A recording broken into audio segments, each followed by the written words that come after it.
My grandson, John, looked at the table and murmured softly, "The fork is missing." At such a casual remark, my daughter Mia reacted, "Oh, I'm sorry. I'll get it ready right away."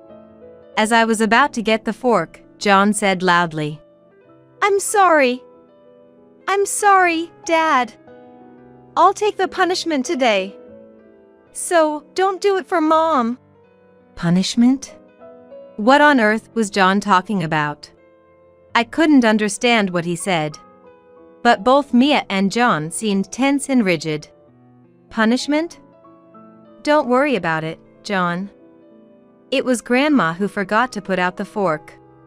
John looked at me, then shifted his gaze to my daughter's husband, Christopher. Come on, John. What are you talking about? Christopher was clearly disturbed. I began to realize the unease I had been feeling. Both Mia and John seemed incredibly tense when speaking with Christopher. Mia used to talk joyfully with him when they got married, but now it was Christopher who dominated the conversations. Come on, Mia, say something. Christopher was panicking. And surely, everyone at the dining table felt the heavy atmosphere. But no one tried to change it. Christopher, care to explain? Finally, my husband Paul spoke up. He seemed to have noticed something as well. Despite his gentle nature, at this moment, he was as angry as I've never seen him before. His hands were trembling as he placed his clenched fists on the table after taking a deep breath. My name is Madison. I live with my husband and daughter. I married Paul, a coworker, and we had Mia soon after. There was a time I debated quitting my job, but Paul supported my desire to continue working. Since Mia's birth, we've shared household chores and childcare, supporting each other through life.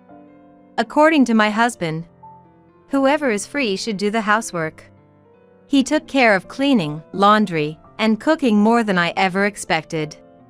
When Mia was small and sick, forcing me to miss work, we took turns taking paid leave so the burden wouldn't fall solely on me. We don't adhere to traditional roles of dad or mom. We work for Mia and our family, cherishing the days we spend together. Now Mia has grown up and turned 25 this year. It seems she has someone special at work and plans to bring him over soon. My husband says, "It's too early." But I got married at Mia's current age. He becomes tongue-tied when we talk about those days. Later, Mia brought home a man named Christopher, a pleasant young man with a clear voice. My husband seemed to like him immediately. Christopher, drink more. Encouraging him to drink more. Dad, Christopher isn't much of a drinker. It's okay, Mia. I'm happy.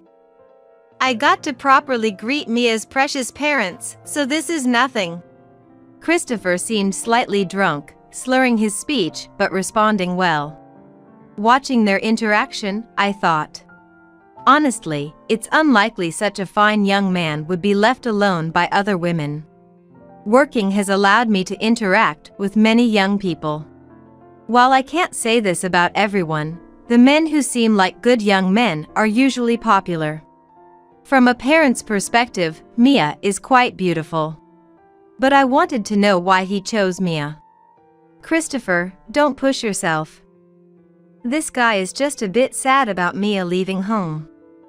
He's just trying to drown his sorrows in alcohol. My husband muttered in a low voice. Be quiet. As if sulking like a child. With Christopher slightly drunk, I decided to ask him directly. So, Christopher, you seem popular. What made you choose our Mia? In a soft voice, Christopher said. Well, I'm not popular. Then he laughed and shared how he got to know Mia. Christopher and Mia started their careers together, training in the same team. They hit it off during that time, and after training, Christopher was assigned to the headquarters in Boston, while Mia was placed in a local branch, but they kept in touch and supported each other. Occasionally, Christopher would visit Mia's branch on business trips, and they would have meals together. One time, I made a mistake at work. Anyone could have just offered comfort, but... Christopher continued, while covering the now sleeping husband with a blanket, looking at Mia. Mia laughed it off. Despite the significant loss, she said, "What's done is done. I even thought about taking your position for you," Mia said with a laugh. It wasn't the time to be down. She made me feel like I could turn things around. I was drawn to Mia's positive and bold attitude before I knew it. Mia has a tomboyish side, like me. As a mom, I wished she had been a bit more ladylike, but I'm glad someone appreciated her for who she is. I thought we were just good friends, Mia said, her ears turning red. Not just from the alcohol, surely. Yes, they seem like a perfect match. I want to laugh at myself for doubting Christopher before. He was genuinely smitten with Mia, uninterested in other women who came his way. Mia was focused on work, not interested in romance, but she was won over by his persistent pursuit. Thus, they started dating, and when Mia got an offer to transfer to the Boston headquarters, Christopher proposed. They decided to continue working while married after discussing it together. Their mutual trust was evident. When the story of how they met had finished, the husband finally woke up. "What were you talking about?" he asked with a sleepy voice. He couldn't have been actually asleep. I have a knack for seeing through my husband's true feelings. He must have been pretending to sleep to listen in. Secret! While trying to keep calm, Mia, with her ears turning red, and Christopher, both blushing with embarrassed smiles, were watched by the husband with a feigned clueless expression. I looked on at the three of them fondly. Christopher's parents also took a liking to Mia, and their marriage was happily decided. After that, busy days of meeting both families and the wedding passed quickly. After the marriage, Mia, who had been working in Boston, decided to quit her job unexpectedly when she got pregnant. She had been so dedicated to her work and had just transferred to the Boston headquarters, which she had always wanted. I was worried if something had happened, but I'm not as skilled as Mom, so I lost confidence in balancing work and raising a child. Plus, I don't want to half-ass both, you know? Mia convinced herself, which made me realize I shouldn't interfere too much. Perhaps it was Christopher's parents' wish as well. Still, my husband and I talked about supporting our daughter, who decided to focus on her family and child. Grandson John was born a month after Mia quit her job. Mia had worked up until her due date, being encouraged by her boss to take maternity and parental leave as late as possible, but she firmly decided to quit. She must have been determined to focus solely on child-rearing. Her visits to our place became more frequent after quitting her job. Yet, her expression was not as bright as before. The distance from Boston to our home wasn't that far. I suggested to Mia to come back and give birth here, but she firmly declined. Was she always this stubborn? I felt something was off, but respected Mia's wish, thinking it might be the emotional instability pregnant women often experience. Thus, Mia gave birth to John at a hospital near their home. Both my husband and I, and Christopher's parents, were overjoyed at the birth of our first grandchild. After John was born, they used to bring him to see us once a month, but gradually those visits became less frequent. It was either New Year's or the summer holiday, wondering if we would see them even once a year, but I was still happy. Even if we couldn't meet, Mia's messages kept us updated on John's growth. My husband and I were still working, but seeing John's photos sent in those messages gave us the strength to keep going. When we could meet, we would spoil John by shopping for toys together or going out to eat. "Don't spoil John too much, Dad and Mom," Mia would say, but she was smiling. "Spoiling them is the grandparents' role," I said, and we all laughed. Those moments were blissful. Then, in the summer when John turned 4, that blissful time of mine came crashing down. That day, Mia's family had returned home for the first time in a year. This year, since Christopher was working during Christmas, he took paid leave for a long-awaited homecoming. I beamed at John's growth.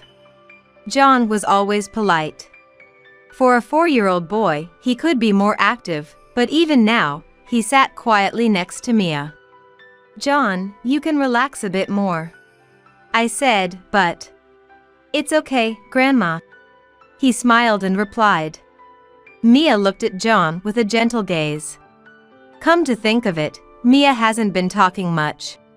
Even so, you've raised him so well. I was worried when Mia decided to quit her job, but seeing John's growth, that decision might not have been wrong. I spoke to Mia. Mia looked at me with a happy yet somewhat sad expression. Is she not feeling well about it internally? That's right, Mom. Suddenly, Christopher eagerly responded in place of Mia. It was me who asked Mia to quit her job, so John turned out to be such a good boy. I felt something was off. Was it Christopher's wish for Mia to quit her job? But, first they had decided to continue working when they got married, hadn't they? Maybe their thoughts changed after having a child. Well, I wish he could be a bit more mischievous for a boy. My husband also seemed to have something on his mind, similar to mine. It's okay, isn't it? John is smart and kind. I raised him, so he's got a good core. Mia hurriedly tried to end the conversation in a somewhat panicked manner. Christopher listened to this exchange without a smile. Only the sound of a news program from the TV could be heard in the silent living room. To change the atmosphere, I deliberately raised my voice and said, "Well, shall we start preparing for dinner? Mia, could you help me out a bit?" Being alone with my daughter might prompt her to open up. With that hope, I invited Mia to the kitchen. So, we're having steak today, John's favorite. I started speaking as if nothing was wrong, keeping my unease to myself. Mia prepared efficiently. You never did much cooking when you were at home, did you?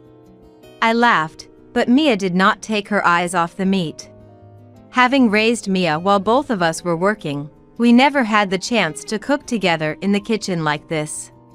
Mia often came home late from cram school or club activities during middle and high school, and she started part-time jobs when she became a university student, so she was rarely home. I think I made her feel lonely. That's why I thought she chose to quit her job and stay home for John, but from what Christopher said earlier, it seemed not to be the case. I stopped my hands, turned towards Mia, and asked, Hey, Mia. Is there something you want to talk about? Mia stopped moving. After a moment of silence, she also looked into my eyes. Well, Mom. And started to say. It seemed she was struggling to find the next words, maybe hesitating about something. Just as I was about to speak, the beer's run out. Dad said to go get some. John came into the kitchen. Mia snapped back to reality, took a can of beer from the fridge, and handed it to John. Good job, John. Well done. I praised John, and he smiled and returned to the living room. Really, for being only 4 years old, he's already so helpful. I was impressed, but Mia's expression turned sad again. Is something wrong? I tried to ask again, but this time Mia laughed and said, It's nothing. Just a bit tired from the move today. I'm fine, really. She replied cheerfully, but it seemed somewhat forced. Still, Mia acted brightly, so I couldn't press further. The dinner preparations were completed, and we moved the dishes from the kitchen to the dining table. The men were drinking beer in the living room, carefree. My husband would help when it was just the two of us, but in times like these, it couldn't be helped. After arranging the dishes, side plates, drinks, and glasses on the table, All right, dinner's ready. Please, everyone, take a seat. I called out. Wow, this looks delicious. As expected. Christopher praised the meal with a happy face. Not what the thing. It could just be polite, but I couldn't accept it straightforwardly. Unaware of my feelings, Christopher was the first to take his seat, and John tried to sit next to him. However, looking at the table, John muttered quietly, "There's no fork." Mia reacted to this seemingly trivial remark. "Oh? Sorry. I'll get it ready right away." As I was about to get the fork, John said loudly, I'm sorry, Dad. I'll take today's punishment. So please, not Mom." Punishment? What was John talking about? I couldn't understand. But both Mia and John looked tense, their bodies stiff. Punishment? There's no need for that. It's Grandma who forgot to put out the fork, so John, you don't have to worry. John looked at me, then his gaze shifted to Christopher. No way, John. What are you talking about? Christopher was clearly upset. I began to realize the source of the unease I had been feeling. Both Mia and John seemed incredibly tense when speaking with Christopher. Mia used to talk happily when they got married, but now it was Christopher talking at her. Come on, Mia, say something. Christopher was panicking.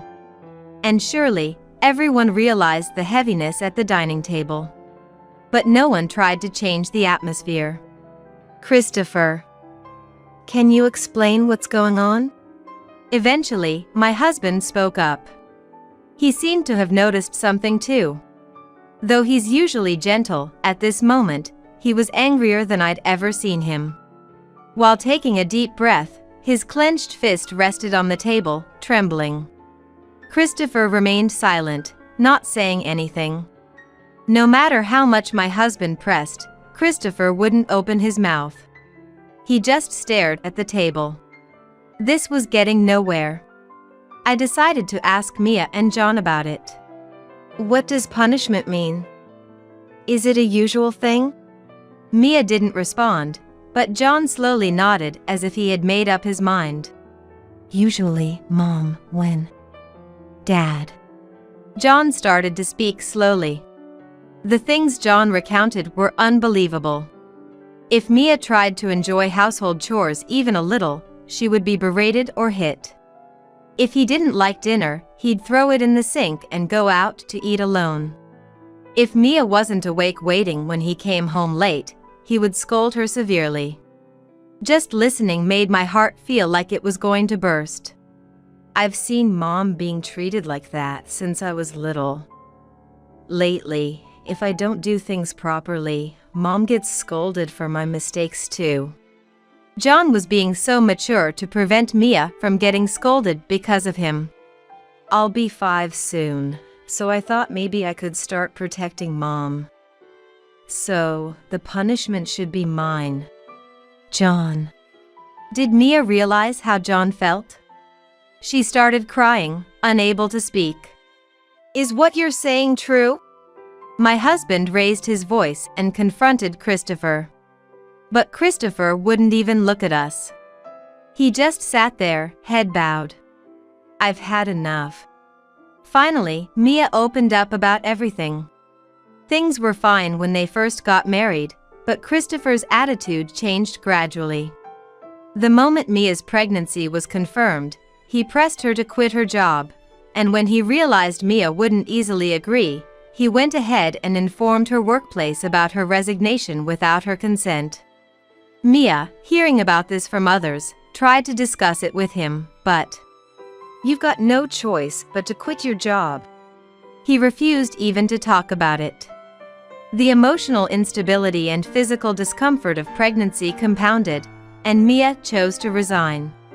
She had planned to work until the last month, but was met with constant sarcasm from Christopher during that time. He never once showed concern for her condition during or after the pregnancy. He didn't help with childcare at all, sometimes leaving the house at night because of the baby's crying and not returning. As John grew older, the treatment towards Mia worsened. Mia endured any punishment to protect John, but why didn't you talk to us? I was filled with regret. I had thought my daughter had found her happiness and was leading a good life. If only I had noticed sooner. I thought it would be okay as long as I endured it. Mia continued in a frail voice. She had thought about divorce many times, but was worried about how John would feel without a father. Plus, Christopher's parents were unaware of their son's actions and were kind to both Mia and John. She thought enduring it would keep everyone else happy. But as John grew, Christopher's punishments began to extend to him too. I can endure a lot, but I can't stand him laying a hand on John. John quietly stayed close to Mia. With a voice filled with suppressed anger, my husband asked Christopher again. Christopher, I'll ask you one more time. Is what Mia and John are saying true? Christopher had been looking down, but eventually he looked up, showing a sarcastic smile as he answered. Yeah, that's right. All because your daughter disrespected me. The once good young man now didn't show any trace of that goodness. How much can a person's expression change? Christopher seemed to be jealous of Mia's adeptness. After getting married and transferring to the Boston head office, Mia was prepared a position higher than Christopher's. Without making any mistakes and being recognized by her boss, Mia became a central figure in her department. Though Christopher was in a different department, being married made the comparisons between them more frequent. People say the wife is better at her job. Aren't you under her thumb at home too? Such comments became unbearable for Christopher. He was overjoyed when he found out about Mia's pregnancy, not so much because they were having a child, but probably because this meant they wouldn't be compared anymore. By keeping Mia away from work and focused on housework and childcare, he seemed to take out his frustration on her for any small mistake. Even as Mia flawlessly managed household and childcare tasks, Christopher would not come home, wandering around instead, and was harsh to Mia when he was at home. It's just taking out your frustrations. I couldn't help but raise my voice. Christopher laughed as if possessed. I don't find it amusing to have a woman who's better than me. Women should be more weak, a bit clueless is better. Mia, as if something clicked. You're having an affair, aren't you? She stated with conviction. She's way better than someone like you. Christopher continued to laugh carelessly. Get out. Leave this house right now. My husband must have wanted to yell and hit him. But he restrained those feelings, gritting his teeth and glaring at Christopher. Stay away from Mia and John from now on. The divorce proceedings will go through a lawyer. To those words, Christopher. Yeah. I'm better off. Such a strong-willed woman and a child who only looks to others for cues. Waving his hand without any apology, Christopher left our home. As Christopher left, Mia, crying. Dad, Mom, I'm sorry. And sorry, John. She apologized. It's not your fault, Mia. I'm sorry I didn't notice sooner. Mom, as long as you're not hurt, that's all that matters to me.